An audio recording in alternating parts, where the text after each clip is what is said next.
നിങ്ങൾക്കറിയോ ഈ നടുവിന്ന് കാലിലോട്ട് ഉള്ള തരിപ്പ്, കടച്ചിൽ, വേദന, അതിൻ്റെ കാരണങ്ങൾ എന്താ നോക്കാം. നമ്മൾ പല കാരണങ്ങളും കണ്ടിട്ടുണ്ട്. അതിൽ ഏറ്റവും കോമൺ ആയിട്ട് നമ്മൾ പറയുന്നതാണ് ഷിയാറ്റിക്ക. എന്താണ് ഷിയാറ്റിക്ക? അതൊരു നെർവാണ്, ഒരു ഞരമ്പാണ്. നമ്മൾ കാലിൻ്റെ ബാക്കിലൂടെ പോകുന്ന 2-3 റൂട്ടുകൾ, അതായത് ഇങ്ങനെ 2-3 നെർവ്സ് കൂടിയിട്ട് വരുന്ന സിംഗിൾ നെർവാണ് ഷിയാറ്റിക് നെർവ് എന്ന് പറയുന്നത്. അത് സാധാരണഗതിയിൽ എങ്ങനെയാണ് അതിന് ഷിയാറ്റിക്ക, അതിൻ്റെ ഒരു ഇൻഫ്ലമേഷൻ ഉണ്ടാകുമ്പോഴാണ് ഷിയാറ്റിക്ക എന്ന് പറയുന്നത്. അത് കാലിലോട്ട് കടച്ചിലായിട്ട് വരും. അതെങ്ങനെയാണ്, എന്തുകൊണ്ടാണെന്നൊക്കെ നമുക്ക് അതിനെക്കുറിച്ച് ഡിസ്കസ് ചെയ്യാം. അതിന് വേണ്ട വ്യായാമങ്ങളെക്കുറിച്ച് നമുക്ക് പറയാം. ഈ ഷിയാറ്റിക്ക എന്ന് പറയുന്നത് യൂഷ്വലി അത് വരാൻ കാരണം പല കാരണം. ഒന്ന് ലംബാർ സ്പോണ്ടിലോസിസ്, അതായത് തേയ്മാനം കാരണം. പ്രായമായുള്ളവർക്ക് ഷിയാറ്റിക്ക കാരണം കൂടുതൽ ഡിസ്ക് തേയ്മാനം അല്ലെങ്കിൽ സ്പൈൻ തേയ്മാനം കൊണ്ട് അവിടെയുള്ള ഡീജനറേഷൻ കൊണ്ടെല്ലാം കാലിലെ ഞരമ്പിലോട്ടുള്ള ബ്ലോക്ക് ആകുമ്പോൾ ഷിയാറ്റിക്ക വരാം. രണ്ടാമത്തെ ഒരു കാരണം ഡിസ്ക്, പ്രത്യേകിച്ചും ഈ അധികം പ്രായമില്ലാത്തവരിൽ വരുന്ന ഒന്നാണ് ഡിസ്ക് തള്ളൽ അല്ലെങ്കിൽ ഡിസ്ക് ബൾജ് എന്നൊക്കെ പറയും. ഇത് സാധാരണ രീതിയിൽ ഡിസ്ക് തള്ളുന്നത് എപ്പോഴാണ്?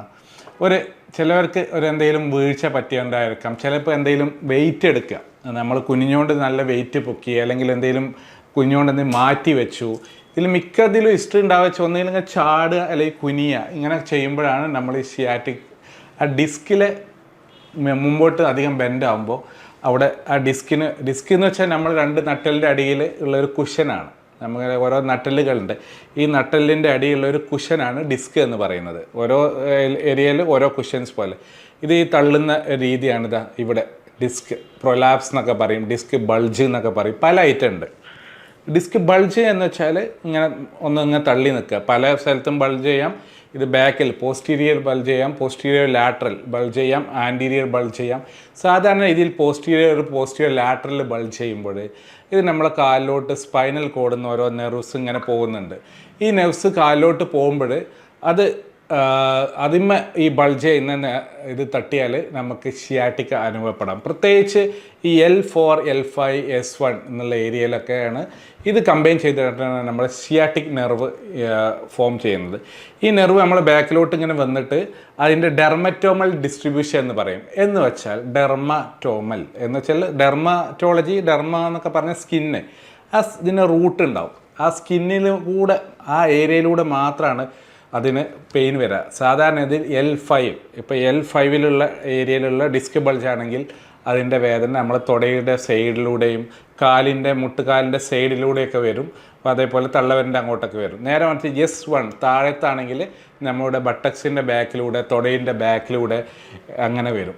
അതേപോലെ L4 ആണെങ്കിൽ തുടയുടെ ഉള്ളിലോട്ടും മേലോട്ടൊക്കെ വരിക. ഇതൊക്കെ എന്ന് വെച്ചാൽ ഡെർമറ്റോമൽ ഡിസ്ട്രിബ്യൂഷൻ. ഓരോ ഞരമ്പ് സപ്ലൈ ചെയ്യുന്ന സെൻസറി മോട്ടോർ ഡിസ്ട്രിബ്യൂഷനാണ് ഈ ഡെർമറ്റോമൽ ഡിസ്ട്രിബ്യൂഷൻ എന്ന് പറയുന്നത്.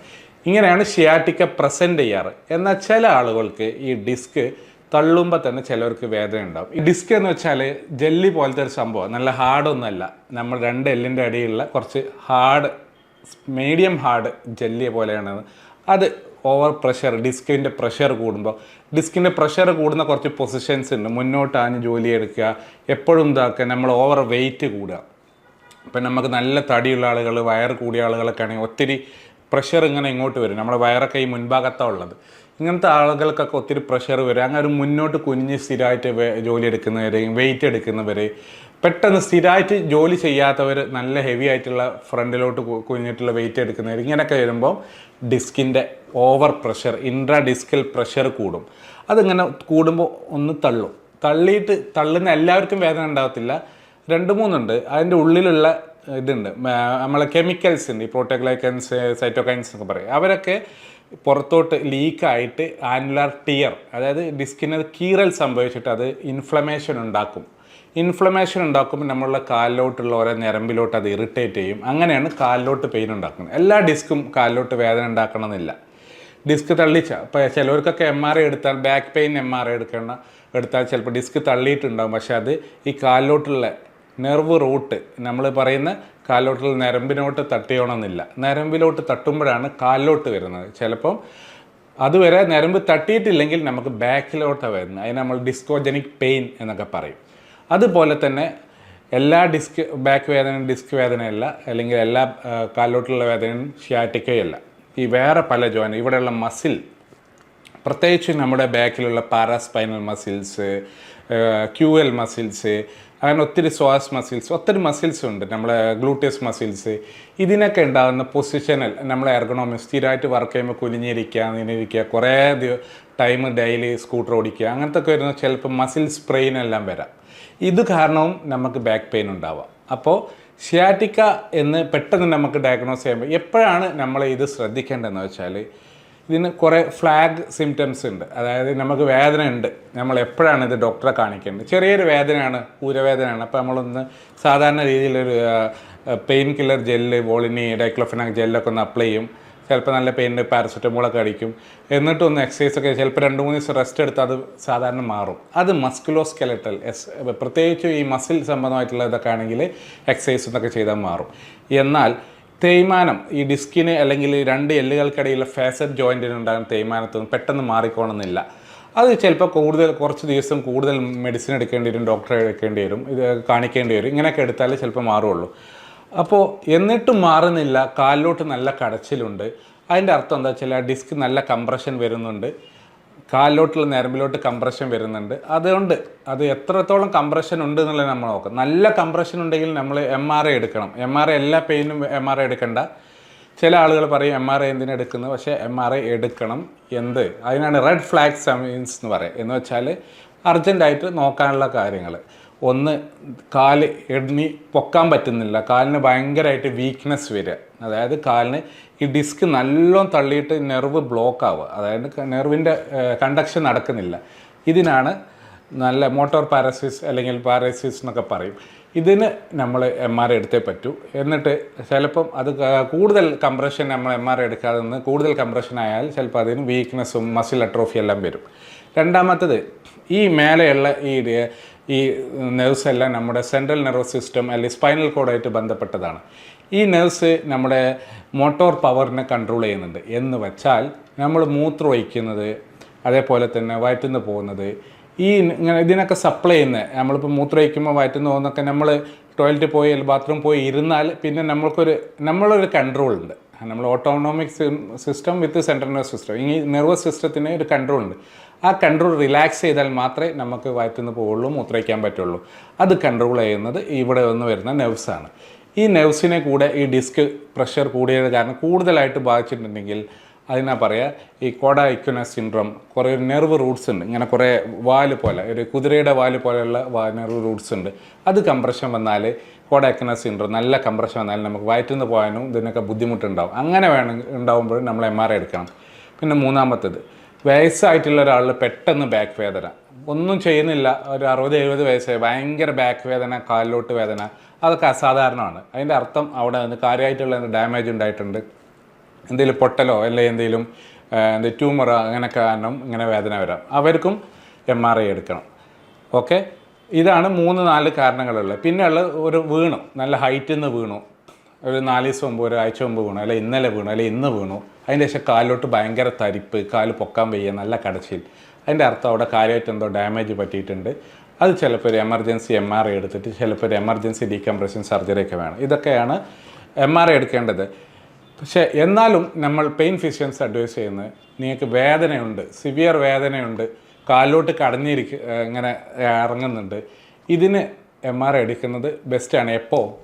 സാധാരണ ഇതിൽ അതൊരു ക്രോണിക് പെയിനിലോട്ട് കിടക്കുമ്പോൾ. നമ്മൾ സാധാരണ ഇതിൽ 4 to 6 വീക്സ് എന്ന് പറയും, 1-1.5 മാസം. അതായത് വേദന തുടങ്ങി, മെഡിസിൻ കഴിച്ചു, റെസ്റ്റ് എടുത്തു, ഓയിൻമെൻറ്റ് തേച്ചു, കുറയുന്നില്ല.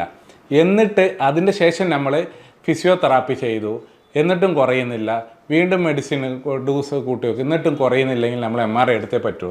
ദാറ്റ് മീൻസ് അതിൻ്റെ അർത്ഥം എന്താണെന്ന് വെച്ചാൽ അവിടെ കാര്യമായിട്ട് എന്തോ ഡിസ്ക് അല്ലെങ്കിൽ വേറെ എന്തോ ഇഷ്യൂസ് നമ്മളെ കാലിലോട്ടുള്ള ഞരമ്പ് ബ്ലോക്ക് ചെയ്യുന്നുണ്ട്. അപ്പോൾ MRI എടുക്കണം. അത് പിന്നെ വെയിറ്റ് ചെയ്യരുത്, ഒത്തിരി കാലം വെയിറ്റ് ചെയ്യരുത്. കാരണം അത് കൂടുതൽ കാലം അത് റാഡിക്കുലോപ്പതി, അതായത് ഈ റാഡിക്കിൾസ്, നമ്മൾ ഓരോ ഞരമ്പിലോട്ട് പോകുന്ന ഏരിയയാണ് റാഡിക്കിൾസ് എന്ന് പറയുക. അത് റാഡിക്കുലോപ്പതി, അതിൻ്റെ കൂടുതൽ ഡാമേജ് ഉണ്ടായാൽ നമ്മളെ മസിലിനെല്ലാം വീക്ക്നെസ് എല്ലാം വരും. പിന്നെ അത് കുറേ കാലം ഫിസിയോതെറാപ്പി എടുക്കേണ്ടി വരും. അപ്പോൾ ഇതാണ് ഇതിൻ്റെ എപ്പോഴാണ് MRI എടുക്കേണ്ടതെന്നുള്ള കാര്യം. യൂഷ്വലി എക്സ്റേ നമ്മൾ ഡോക്ടേഴ്സ് എല്ലാം ഫസ്റ്റ് സജസ്റ്റ് ചെയ്യാറുണ്ട്. പക്ഷേ എക്സ്റേയുടെ കാര്യത്തിൽ നമ്മൾ വരുന്നത്, പ്രത്യേകിച്ചും പ്രായമുള്ളവർക്ക് എക്സ്റേ എടുക്കുമ്പോൾ നമ്മൾ ശ്രദ്ധിക്കേണ്ടത് അവർക്ക് എന്തെങ്കിലും അകൽച്ച ഉണ്ടോ, എല്ലുകൾ തമ്മിൽ പൊട്ടിയിട്ടുണ്ടോ, തേയ്മാനം കൊണ്ട് എന്തെങ്കിലും പൊസിഷൻ മാറിയിട്ടുണ്ടോ, ലിസ്തസിസ് എന്ന് പറയും. 2 നട്ടെല്ലുകൾ ഒന്ന് പൊസിഷൻ മാറിയിട്ട് അത് കാലിലോട്ടുള്ള നരമ്പ് അല്ലെങ്കിൽ സ്പൈനൽ കോഡുമ്പോൾ കംപ്രസ് ചെയ്യുമ്പോൾ ലിസ്തസിസ് ആൻഡ് സ്റ്റിനോസിസ് എന്ന് പറയും. അത് യൂഷ്വലി അതിലും നമുക്ക് എമർജൻസി ആയിട്ട് എന്തെങ്കിലും ചെയ്യേണ്ടി വരും. ചിലപ്പോൾ ഇഞ്ചക്ഷൻസ് ആയിട്ടും അല്ലെങ്കിൽ നല്ല മെഡിസിൻ ആയിട്ടും കണ്ടിന്യൂസ് ഫിസിയോതെറാപ്പി ആയിട്ടൊക്കെ ചെയ്യണം. കാരണം ഈ ലിസ്തസിസ് കൂടിയാൽ അല്ലെങ്കിൽ ഈ എല്ലുകൾ തമ്മിലുള്ള അകൽച്ച കുറഞ്ഞു വന്നിട്ട് അല്ലെങ്കിൽ നല്ല ഡിസ്ക് ബൾജ് കുറഞ്ഞു വന്നിട്ടുണ്ട്, ഈ 3-4 കാരണങ്ങൾ നമ്മുടെ സ്പൈനൽ കനാൽ സ്റ്റിനോസിസ് ഉണ്ടാക്കും. എന്ന് വെച്ചാൽ നമ്മളെ ഈ നട്ടലിൻ്റെ ഉള്ളിലൂടെ നമ്മളെ സ്പൈനൽ കോഡ് പോകുന്നുണ്ട്. ഈ സ്പൈനൽ കോഡാണ് നമ്മളെ തലയിലോട്ടുള്ള റൂട്ട് കണക്ഷനാക്കി മാറ്റുന്നത്. നമ്മൾ ഫാൻ ഇടുമ്പം അല്ലെങ്കിൽ സ്വിച്ച് ഇടുമ്പം ഫാൻ കറങ്ങുന്ന പോലെ, ലൈറ്റ് കത്തുന്ന പോലെ ഇവിടുന്ന് ഒരു സ്വിച്ച് ഇട്ടാൽ അത് ആ വയറിങ് ആയിട്ട് നമ്മൾ വരുന്നത് സ്പൈനൽ കോഡാണ്. അപ്പോൾ ആ സ്പൈനൽ കോഡിൽ കംപ്രഷൻ വരും. ചിലപ്പോൾ ഡിസ്ക് നല്ലോണം ബാക്കിലോട്ട് തള്ളിയാൽ അല്ലെങ്കിൽ ഇവിടെയുള്ള എല്ല് തേയ്മാനം വന്നിട്ട് അതിന്മേൽ തള്ളിയാൽ ഇങ്ങനെയൊക്കെ ചെയ്യുമ്പോൾ സ്പൈനൽ കോഡിൽ കംപ്രഷൻ വരും. ആ സമയത്ത് നമ്മൾ അതിനാണ് പറയുക സ്റ്റിനോസിസ് എന്ന് പറയുക. അത് നല്ല കംപ്രഷൻ, നമ്മൾ എത്ര ഗ്യാപ്പ് ഉണ്ട് നോക്കും. അതായത് സ്പൈനൽ കോഡും ആ കംപ്രഷൻ തമ്മിൽ ഇടയിൽ എന്തെങ്കിലും സ്പേസ് ഉണ്ട്, സ്പൈനൽ കനാൽ ഡയമീറ്റർ എന്നൊക്കെ നോക്കും. അത് നല്ല ഡയമീറ്റർ കുറവാണ്, 5 mm ഉള്ളൂ, 6 mm ഉള്ളൂ, 7 mm ഉള്ളൂ, മില്ലിമീറ്റർ കണക്ക് അത്ര 1/2 സെൻറ്റിമീറ്റർ ഉള്ളതൊക്കെ ആണെങ്കിൽ അതിന് സർജറി തന്നെ വേണം. സർജറി എന്ന് വെച്ചാൽ സർജിക്കൽ ഡീകംപ്രഷൻ. എന്താണ് ആ സ്പൈനൽ കോഡ് കംപ്രഷൻ ഉണ്ടാകുന്ന അത് സർജിക്കലായിട്ട് കറക്റ്റ് ചെയ്യുക. ചിലപ്പോൾ അത് ബോണി പാർട്ടായിരിക്കാം, ചിലപ്പോൾ ഡിസ്ക് ആയിരിക്കാം, വാട്ടർ ഇറ്റ് മേ ബി, അത് കറക്റ്റ് ചെയ്യണം. അത് ചെയ്തേ പറ്റും. അത് നമ്മൾ കൂടുതൽ വെയിറ്റ് ചെയ്താൽ അത് സ്പൈനൽ കോഡ് സ്റ്റിനോസിസ് ആയിട്ട് നമുക്ക് മൂത്രയിക്കാൻ ബുദ്ധിമുട്ട്, വയറ്റുന്ന് പോകാൻ ബുദ്ധിമുട്ട്, നടക്കുമ്പോൾ മുന്നോട്ട് ആഞ്ഞിട്ട് നടക്കേണ്ടി വരും. കാരണം നേരെ നിന്നാൽ കംപ്രഷൻ വരും, കാലിലോട്ട് വീക്ക്നെസ് വരും, കാലിന് ബലക്കമ്മി വരും. ഇതൊക്കെ സ്പൈനൽ കോഡ് സ്റ്റിനോസിസിൻ്റെ, ലംബാർ കനാൽ സ്റ്റിനോസിസിൻ്റെ ലക്ഷണങ്ങളാണ്. അപ്പോൾ ഈ കാര്യങ്ങൾക്കൊക്കെ എമർജൻസി ആയിട്ട് സർജറി തന്നെ വേണം. മറ്റ് കാര്യങ്ങൾക്ക് സാധാരണ രീതിയിൽ ഷിയാറ്റിക്ക മാറുന്നില്ലെങ്കിൽ, ഷിയാറ്റിക്ക ഞാൻ പറഞ്ഞുള്ള നട്ടലിൻ്റെ ഒരു കാര്യം പ്രത്യേകിച്ച് നമ്മളെ മുട്ടുവേദന, തോൾവേദന പോലെയല്ല നട്ടലിൻ്റെ വേദന. പല ആളുകൾക്കും പല രീതിയിലാണ് അത് പ്രകടിപ്പിക്കുക. ചിലവർക്ക് ചെറിയ ഡിസ്ക് ബൾജ് ഉണ്ടാവുള്ളൂ, അവർക്ക് നല്ല വേദന ഉണ്ടാവും. എന്നാൽ ചിലവർക്ക് MRIയിലൊക്കെ നോർമലായിരിക്കും, പക്ഷേ അതിൻ്റെ ഉള്ളിൽ ആനുലാർ ടിയർ, ആ ഡിസ്കിൻ്റെ ഉള്ളിൽ ചെറിയ കീറലുണ്ടാവും. അപ്പോൾ അവർക്ക് സിവിയർ വേദന, ബാക്ക് ലോക്ക് ചെയ്യുന്ന പോലെ, കാലിന് ബലക്കറവ് ഇങ്ങനെയൊക്കെ തോന്നും. ഇതൊക്കെ നമുക്ക് എമർജൻസി ആയിട്ട് ഒന്നും ചെയ്യണമെന്നല്ല. വീക്ക്നെസ് വരികയാണെങ്കിൽ സർജറിയൊക്കെ ചെയ്യേണ്ടി വരും. പക്ഷേ വേദന മാത്രമേ ഉള്ളൂ, തരിപ്പൊന്നും അധികം ഇല്ലെങ്കിൽ നമ്മൾ മെഡിസിനും ഫിസിയോതെറാപ്പിയും അഡ്വൈസ് ചെയ്യാറുണ്ട് പെയിൻ മെഡിസിനിൽ. ബട്ട് എന്നിട്ടും ഒരു 1-2 ആഴ്ചയായിട്ടും തീരെ കുറയുന്നില്ലെങ്കിൽ നമ്മളതിന് എപ്പിഡ്യൂറൽ ഇഞ്ചക്ഷൻ കൊടുക്കും. ഇഞ്ചക്ഷൻ എന്ന് വെച്ചാൽ നെർവ് ബ്ലോക്ക് അല്ലെങ്കിൽ റൂട്ട് ബ്ലോക്ക് എന്നൊക്കെ പറയും.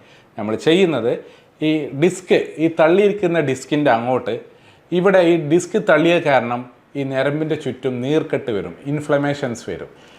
ചില ആളുകൾ പറയുന്ന പോലെ എല്ലാ ഡിസ്കും തള്ളലും നോർമലല്ല. ചില ഡിസ്കുകൾക്ക് ആനുലാർ ടിയർ ഉണ്ടാവും. ആനുലാർ ടിയർ വഴി ഡിസ്ക് മെറ്റീരിയൽ പുറത്തോട്ട് വരും, കെമിക്കൽ ഇൻഫ്ലമേഷൻ ഉണ്ടാവും. അവിടെ കെമിക്കൽ മീഡിയേറ്റേഴ്സ് എല്ലാം കൂടും, സൈറ്റോകൈൻസ് എല്ലാം കൂടും. അപ്പോൾ നമ്മൾ നേരിട്ട് ഇവിടെ നീഡിൽ പാസ് ചെയ്ത്, അത് പ്രത്യേകിച്ചും അത് ട്രെയിൻഡ് ആയിട്ടുള്ള ഇൻ്റർവെൻഷണൽ പെയിൻ ഫിസിഷ്യൻസിൻ്റെ അടുത്ത് തന്നെ ചെയ്യണം. കാരണം അല്ലെങ്കിൽ ട്രെയിൻഡ് ആയിട്ടുള്ള സ്പൈൻ സർജൻ അല്ലെങ്കിൽ ന്യൂറോ സർജൻ്റെ ചെയ്യുന്നത്. കാരണം എന്താ വെച്ചാൽ ഇവിടെ നമ്മൾ ഇമ്പോർട്ടൻറ്റ് സ്ട്രക്ചേഴ്സ് ഒരുപാടുണ്ട്. സ്പൈനൽ കോഡ് ഉണ്ട്, മറ്റ് വെർട്ടിബ്രൽ സ്പൈനൽ ആർട്ടറീസ് ഉണ്ട്. ഇതിനെല്ലാം എന്തെങ്കിലും ഡാമേജ് പറ്റിയാൽ അതെല്ലാം ഭയങ്കര സീരിയസ് കോംപ്ലിക്കേഷൻ ഉണ്ടാക്കും. അപ്പോൾ ട്രെയിൻഡ് ആയിട്ടുള്ള ഇൻ്റർവെൻഷൻ പെയിൻ ഫിസിഷ്യൻസ് മാത്രമേ എപ്പിഡ്യൂറൽ ഇഞ്ചക്ഷൻ എടുക്കാൻ പാടുള്ളൂ. അല്ലെങ്കിൽ ട്രെയിൻഡ് ആയിട്ടുള്ള സ്പൈൻ സർജൻ, ന്യൂറോ സർജൻസിൻ്റെ മാത്രമേ എപ്പിഡ്യൂറൽ ഇഞ്ചക്ഷൻ്റെയൊക്കെ അഡ്വൈസ് ചെയ്യുള്ളൂ. അപ്പോൾ അത് ചെയ്താൽ നമ്മൾ ഡയറക്റ്റായിട്ട് മരുന്ന് കൊടുത്താൽ അവിടെയുള്ള ഈ ഡിസ്ക്, ഈ നെർവ്സ്, കാലിലോട്ടുള്ള റൂട്ടിലോട്ട് തട്ടിയിട്ടുള്ള ഇൻഫ്ലമേഷൻ കാരണമുള്ള വേദന, കാലിലോട്ട് കടഞ്ഞിരിക്കുന്ന വേദന, നമ്മൾ പെയിൻ കില്ലറല്ല കൊടുക്കുന്നത്.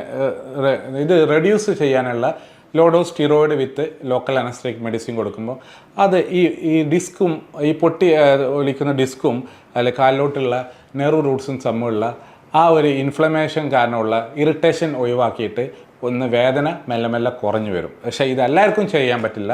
നമ്മൾ ഡിസ്ക് ഡയമീറ്റർ MRIയിൽ നോക്കിയിട്ട് എത്രത്തോളം ഡിസ്ക് തള്ളിയിട്ടുണ്ട്, അവിടെ മെഡിസിൻ പോകാനുള്ള ഡയമീറ്റർ ഉണ്ടോ, അല്ലെ അത് ഏത് ഏരിയയിലെ തള്ളി. ചിലപ്പോൾ ഈ ഫൊറാമിനൽ സ്റ്റിനോസിസ് ഉണ്ടാവും, നല്ല സിവിയർ സ്റ്റിനോസിസ് ഉണ്ട്. അതായത് കാലിലോട്ടുള്ള നരമ്പ് റൂട്ട് വരുന്ന ഏരിയയിലൊക്കെ നല്ലതായിട്ട് ബ്ലോക്ക് ആയിട്ടുണ്ട്. അങ്ങനത്തെവർക്കൊന്നും ഫുള്ളായിട്ട് റിസൾട്ട് ആയിക്കോണമെന്നില്ല.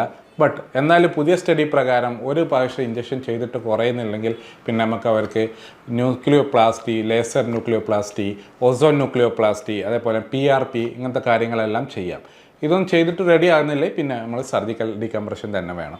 അല്ലെങ്കിൽ നേരിട്ട് സർജിക്കൽ ഡീകംപ്രഷൻ വരുമ്പോൾ രണ്ട് കാര്യങ്ങൾ എന്താ വെച്ചാൽ നല്ല കംപ്രഷനുണ്ട്, നല്ല ഡയമീറ്റർ വളരെ കുറവാണ്, ഇങ്ങനത്തെ കാര്യങ്ങളിലൊക്കെ നമ്മൾ സർജിക്കൽ ഡീകംപ്രഷൻ തന്നെ ചെയ്യണം.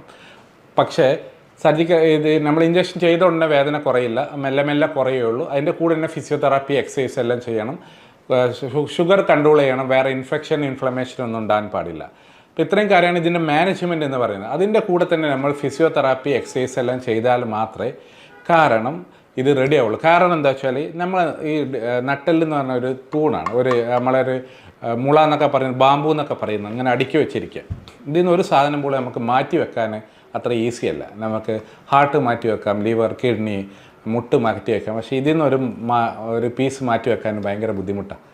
അപ്പോൾ അതാണ് ഇതിന് എത്രയും സപ്പോർട്ട് കൊടുക്കുക. ഇതിലൂടെ മസിലുണ്ട്, പാരാസ്പൈനൽ മസിലുണ്ട്, ക്വാഡ്രാറ്റസ് ലംബോറ എന്ന് പറഞ്ഞ മസിലുണ്ട്, മറ്റുള്ള സ്വാസ് മസിലിൻ്റെ ഒത്തിരി സപ്പോർട്ടുണ്ട്. ഇതിൽ കുറേ ലിഗമെൻറ്റ്സ് ഉണ്ട്. ഇതൊക്കെ അങ്ങനെ പിടിച്ച് നിർത്തിയിരിക്കുക ഒരു ഹൈറ്റുള്ള സാധനത്തിന്. അപ്പോൾ അത്രയും ഒരു പ്രൊട്ടക്റ്റ് ചെയ്യുന്ന സാധനമാണ് നമ്മുടെ സ്പൈനൽ കോഡിനെ പ്രൊട്ടക്റ്റ് ചെയ്യുന്ന സാധനം, നമ്മുടെ ബോഡീനെ പ്രൊട്ടക്റ്റ് ചെയ്യുന്ന സാധനം, എപ്പോഴും മൂവ് ചെയ്യുന്ന സാധനമാണ്. അപ്പോൾ അതിൻ്റെ കൂടെ തന്നെ ഫിസിയോതെറാപ്പി ചെയ്യണം, നമ്മൾ പോസ്ചർ കറക്റ്റ് ചെയ്യണം, നമ്മൾ ഇതിനോട്ട് ഡിസ്കിൻ്റെ പ്രഷർ കൂട്ടുന്ന ജോലികൾ, അതുപോലെയുള്ള പോസ്ചറുകളൊക്കെ കറക്റ്റ് ചെയ്തിട്ട് നല്ല ഫിസിയോതെറാപ്പി റീഹാബിലിറ്റേഷനും കൂടെ ചെയ്താലേ ഇത് കുറയുള്ളൂ. പക്ഷേ എല്ലാവർക്കും ഇഞ്ചക്ഷൻ പറ്റില്ല. അക്യൂട്ടായിട്ടുള്ള പെട്ടെന്നുള്ള വേദന, ഇപ്പം നിങ്ങൾക്കൊരു ഒരാഴ്ച ആയിട്ടുള്ള വേദന അല്ലെങ്കിൽ ഒരു മാസമായിട്ടുള്ള വേദനയൊക്കെയാണെങ്കിൽ നല്ല റിസൾട്ട് ഉണ്ടാവും. നേരെ വെച്ച് നിങ്ങൾക്ക് കുറേ വർഷങ്ങൾ പഴക്കമുള്ള വേദനയാണെങ്കിൽ അത്രയും റിസൾട്ട് ഉണ്ടായിക്കോണമെന്നില്ല. കാരണം ആ ഡിസ്ക് എല്ലാം അവിടെ ഹാർഡായിട്ട് പറ്റി പിടിച്ചിട്ടുണ്ടാവും. സോ അത് പെട്ടെന്ന് മാറിക്കോണമെന്നില്ല. എന്നാലും ഒരു 50-60% എല്ലാം കുറയും. നല്ല ഇതിൻ്റെ ടൈം കുറയും തോറും, അതായത് അക്യൂട്ട് കേസുകൾക്ക് കൂടുതൽ റിസൾട്ട് ഉണ്ടാവാറുണ്ട്. ഓക്കെ, അപ്പോൾ ഇത്രയാണ് ഷിയാറ്റിക്ക അല്ലെങ്കിൽ ഡിസ്ക് റിലേറ്റഡ് ആ പെയിനുകളെ കുറിച്ച് പറയാനുള്ളത്. ഇതിനെക്കുറിച്ചുള്ള ഫിസിയോതെറാപ്പി, ഇതിനെ ഇവിടെ നട്ടെല്ല് ബലപ്പെടുത്താൻ എന്തൊക്കെ എക്സസൈസ് ചെയ്യണം, എങ്ങനെയൊക്കെ സാധനങ്ങൾ നമ്മൾ കുനിഞ്ഞുകൊണ്ട്, ഇപ്പോൾ ഒരു സാധനം നിലത്തുനിന്ന് ഒരു വെയിറ്റുള്ള സാധനം കുനിഞ്ഞുകൊണ്ട് എടുക്കുമ്പോൾ ഡിസ്കിൻ്റെ പ്രഷർ ഭയങ്കരമായിട്ട് കൂടും. ആ പ്രഷർ കൂടുമ്പോൾ ഇൻട്രാ ഡിസ്കൽ പ്രഷർ കൂടുമ്പോൾ അത് വീണ്ടും നെർവ് റൂട്ടിലോട്ട് കംപ്രഷൻ വരാനും സാധിക്കുന്നുണ്ട്. അതേപോലെ തന്നെ പ്രായം തോറും നമ്മുടെ ഡിസ്ക്, അതൊരു ഞാൻ പറഞ്ഞ ജെല്ല് പോലെ സാധനമെന്ന് പറഞ്ഞില്ലേ, ഒരു ജെല്ല് നമ്മൾ ഫ്രീസറിൽ വെച്ചാൽ അതിങ്ങനെ ഹാർഡായിട്ടിരിക്കും. അതേപോലെ തന്നെ ഹാർഡായിട്ട് അതിന് ഡീഹൈഡ്രേഷൻ വരാം. അപ്പോൾ അതുകൂടെ ഉണ്ടാവും. അപ്പോൾ ഇത്തരം കാര്യങ്ങൾ ഒത്തിരി, അതായത് തേയ്മാനം വരാം, എല്ലാം തേയ്മാനം, പല കാരണം കൊണ്ടും ഈ ഷിയാറ്റിക്ക വരാം, ഡിസ്ക് കാരണമുള്ള വേദന വരാം, ഫാസറ്റ് കാരണമുള്ള വേദന വരാം. അപ്പോൾ ഇതിനൊക്കെ നമുക്ക് പരിപൂർണമായിട്ടുള്ള ചികിത്സ എന്ന് ഒരു ഡിസിപ്ലിനിലും കാണുന്നില്ല. നമുക്ക് കൺട്രോൾ ചെയ്യുക, നമ്മളെ ബുദ്ധിമുട്ടുകൾ കുറയ്ക്കുക, നമ്മളെ കടച്ചിൽ കുറയ്ക്കുക, അല്ല ഇതെല്ലാം മാറ്റിയെടുക്കാൻ പറ്റില്ല.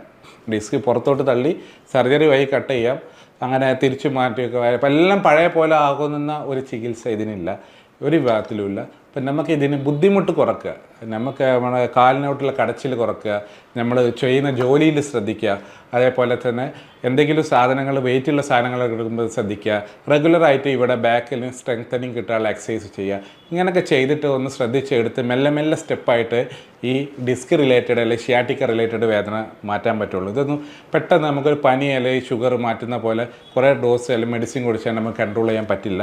ഇതിന് ടെക്നിക്കലായിട്ട് ഒരുപാട് വശങ്ങളുണ്ട്. മെല്ലെ മെല്ലെ എടുത്താൽ മാത്രമേ ഷിയാറ്റിക്ക നമുക്ക് മാറ്റിയെടുക്കാൻ പറ്റുള്ളൂ. ഇതിന് വേണ്ടിയുള്ള എക്സസൈസുകളും കാര്യങ്ങളെല്ലാം നമ്മുടെ ഫിസിയോതെറാപ്പിസ്റ്റ് നിങ്ങൾക്ക് ഡെമോ ചെയ്യുന്നതാണ്. Thank you. മറ്റൊരു വീഡിയോ ആയിട്ട് നെക്സ്റ്റ് ടൈം കാണാം.